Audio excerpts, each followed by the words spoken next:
zona cárstica, enfim, solos colapsivos, ruptura de talude, né? Estou falando de forma geral, a foto é mais para elucidar a catástrofe, né?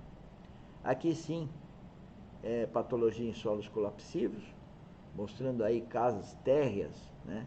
É muito desagradável ver essas trincas em casas térreas. E não é por causa de carregamento, é por causa de um solo que a hora que pega a umidade, um vazamento de uma rede sanitária, um vazamento de águas pluviais, né? Encharcamento do solo causa essa infiltração e o solo então colapsa. Aqui um caso também de solo colapsivo, onde teve inundação, e é bom registrar aqui que o solo colapsivo, às vezes, ele colapsa, mas ele pode perder resistência também, ou às vezes ele perde resistência, o colapso não é tão acentuado. Ou seja, tem solos que onde há infiltração, ele muda muito de comportamento, ele sempre mudará. O problema é que às vezes essa mudança pode ser pouco sensível, mais sensível, e é o ensaio do laboratório que vai confirmar isso. Ou sondagens que você pode fazer sem inundação e pode provocar inundação no solo e fazer sondagem à percussão também. Aqui ainda falando, né, veja aqui o quanto que esses pilares andaram em relação ao telhado, né, e em regiões que tem, olha essa porta, né, isso fruto de solos expansivos aí no caso, né, problemas envolvendo solos expansivos. E aqui nós chegamos então na quarta parte da nossa nona aula, né? Nona hora aula. Origem das patologias. O problema que a gente vem falando já há algumas horas, né, de aula, não é apenas algo errado que deu numa obra. Quando a gente fala de problema, nós entendemos por problema todas as atividades a serem executadas em empreendimento que podem gerar esses problemas. Então, isso que eu queria fazer uma boa observação, que a gente só está descarregando aqui nessas primeiras horas do curso, estamos indo para a 10ª hora, né, problemas, porque nós temos como filosofia, não só do ciclo de produção, mas nós como os engenheiros, aprender com os problemas dos outros e os nossos problemas, de tal sorte que a gente quer, num projeto novo, e que eles não venham a ocorrer, e se ocorreram com base em outros problemas similares, como tratá-los, né? E o próximo capítulo nós vamos tratar de investigações geotécnicas, ou seja, eu só posso saber do problema para então investigar, é isso que eu quero dizer. Não adianta a gente querer investigar sem saber dos problemas. Por isso que a ordem lá do ciclo de produção de qualidade da engenharia geotécnica começa com caracterização do problema. E aqui a gente está explicando exatamente isso. A origem das patologias são importantes para que num projeto novo essas patologias não estejam presentes. Então, o problema geotécnico, estamos finalizando aqui esse capítulo de problema geotécnico, né? E vamos então ver o que nós vimos desde o início.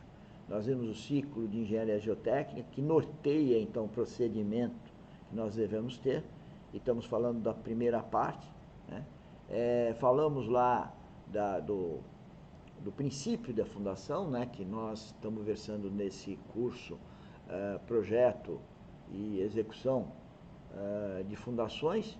Então nós definimos lá o problema de fundações em termos de problema de ruptura, estado limite último e deslocamentos, recalques, né, estado limite de serviço, né? Tem recalques que a gente pode suportar e tem recalques que a gente não pode suportar, ou a estrutura perde sua funcionalidade.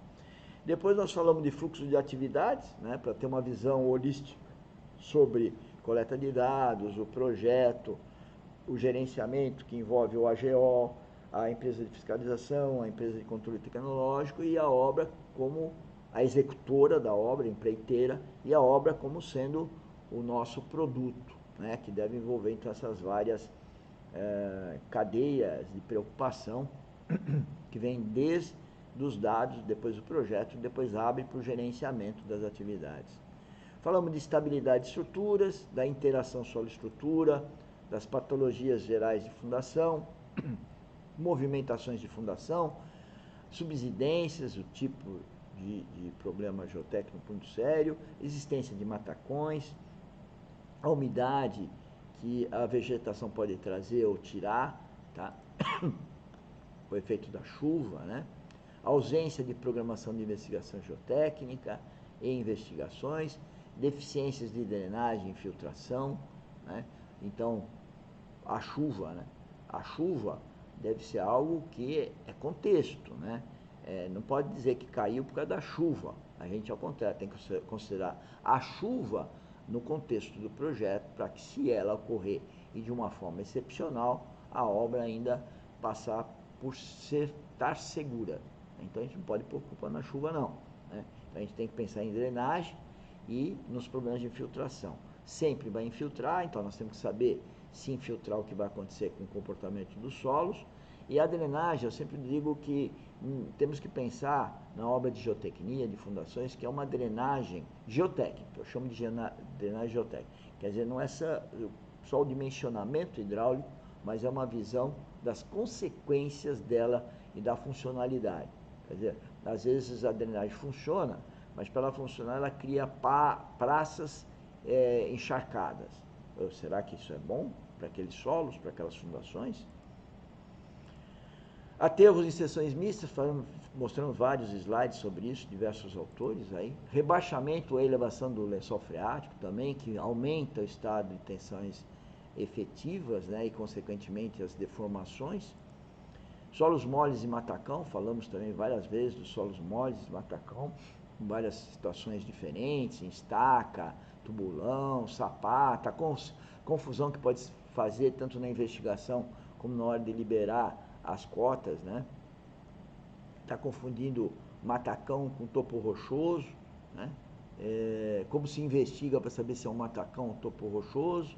O cuidado também de ao encontrar o topo rochoso e querer parar no topo rochoso, talvez a necessidade de fazer sondagem rotativa para verificar exatamente os primeiros metros lá da rocha, para ver se é uma rocha sã, muito alterada, se é um saprolito muito duro, enfim, de que se trata realmente o que nós estamos na sondagem da percussão vendo como impenetrável.